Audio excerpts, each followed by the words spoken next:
जिस मन पर शब्दों का आक्रमण मन तो निरंतर ही खोया रहता है। कभी शास्त्रों में, कभी पर्वतों पर, कभी समुद्र के किनारे तो कभी तीर्थ स्थलों पर, कभी मंदिरों में, कभी वन में। किंतु जो वह खोज रहा होता है वो कभी मिलता नहीं, क्योंकि मन तो अभी भी स्थिर नहीं है। वह व्यक्ति जहाँ भी रहे और जहाँ भी जाए या जहाँ भी खोजे, तुमने भी सदैव शब्दों पर ध्यान दिया है कार्तिकेय। भले ही वह मेरे शब्द हो या किसी और के, तुम्हारी प्रतिक्रिया तो उन्हीं शब्दों पर आती है। और जो मन केवल शब्दों को सुनता है वो उसकी नियत अर्थ से स्वयं वंचित रह जाता है। शब्दों की सत्यता को समझने के लिए, उनकी अनुभूति के लिए मन में शांति के साथ साथ एकाग्रता भी अनिवार्य है, शून्यता भी अनिवार्य है। मन में इतना स्थान होना चाहिए कि वह शब्दों के परे पहुँचने की यात्रा कर सके। किंतु मन कभी शून्य नहीं रहता, स्थिर नहीं रहता है। वह सोचता है कि शब्दों का अधिक होना ही ज्ञान अर्जन है, शब्दों से ही ज्ञान है, इसलिए शब्दों का संचय करते रहता है। मन यह नहीं जानता कि परम ज्ञान तो एक अनुभूति है जिसे शब्दों से बांधना असंभव है। शब्दों का अपना मूल्य क्या है कार्तिकेय? कुछ भी नहीं। जब भी कोई ईश्वर का नाम लेता है तो क्या ईश्वर मात्र शब्द में भी सीमित रह जाते हैं? नहीं, यह शब्द सत्य नहीं है, वो अनुभूति जो इन शब्द से परे है। यदि शब्द ही सत्य होते तो मात्र भोजन कह देने से व्यक्ति की सुधा शांत हो जाती। इसलिए मात्रता शब्दों की नहीं है पुत्र, उस अनुभूति की है जो इस शब्दों से अनभिज्ञ है। यदि शब्द नहीं भी होते तो ईश्वर अवश्य होते। यदि शब्द नहीं भी होते तो सुख और दुख की अनुभूति भी अवश्य होती। जल की शीतलता की अनुभूति होती, सूर्य की ऊष्मा, चंद्र की शीतलता की अनुभूति होती है, प्रेम की अनुभूति होती। किंतु अनुभूतियाँ ना हो तो शब्द निरर्थक है। शब्दों से तृप्त हो जाना ज्ञान का अंत नहीं है, अज्ञानता का प्रारंभ है। ज्ञानी वही है जिसके पास अनुभूतियाँ हो। उसके लिए मन को शांत तो करना ही पड़ेगा पुत्र। युद्ध किसी व्यक्ति से नहीं, अपनी मानसिकता से होती है।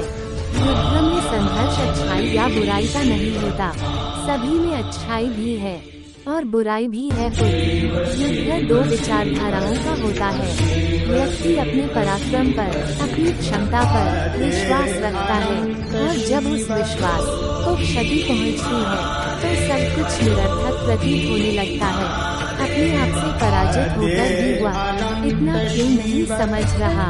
उसे अपनी स्वतंत्र इच्छा को समझना चाहिए और उचित मार्ग पर चलना चाहिए। व्यक्ति अपने को खुद समझना चाहिए। व्यक्ति अपने को समर्पित कर दे, अहंकार को तो स्वयं की इच्छा ही पूर्ण हो जाती है और वह अभी भी वही फलित हो रही है।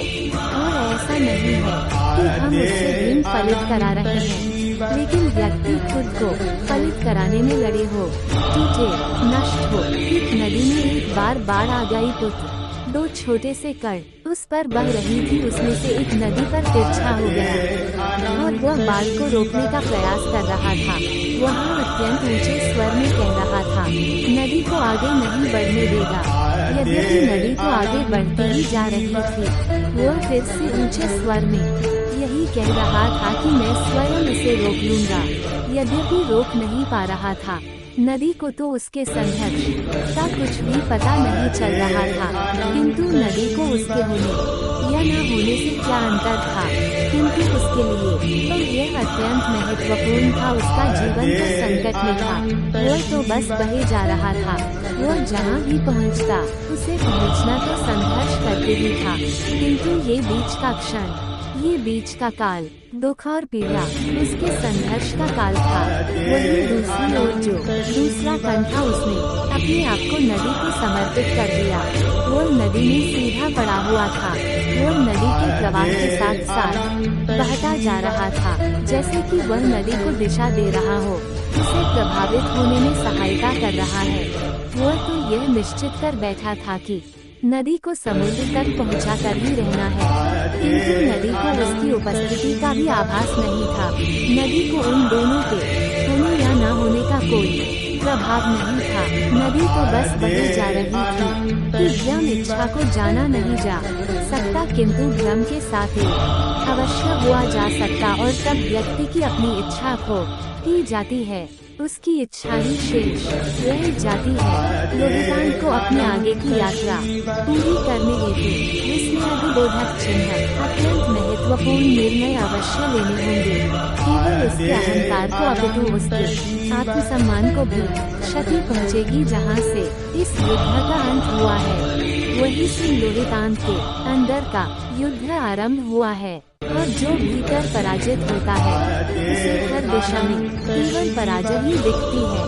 प्रभु आप तो कालों पर ही सर्वोपरि है, त्रिकालदर्शी है। चारों ओर जो यह अज्ञान का अंधकार फैल रहा है, उसमें ज्ञान का मूल अर्थ कहीं न कहीं होता जा रहा है। मेरा आपसे विनम्र निवेदन है प्रभु, किसी अन्य विषय में चर्चा आरंभ करने से पूर्व हमारे और इस समस्त संसार के कल्याण मार्गदर्शन हेतु आप ज्ञान की मूल परिभाषा से एक बार हमें पुनः अवगत कराएं। ज्ञान और अज्ञान परिभाषा को स्पष्ट समझने के लिए ज्ञान और अज्ञान का स्मरण करना आवश्यक है, जिसके कारण स्वार्थ, विनाश, क्रूरता, अशांति और भय में वृद्धि हो वह अज्ञान है।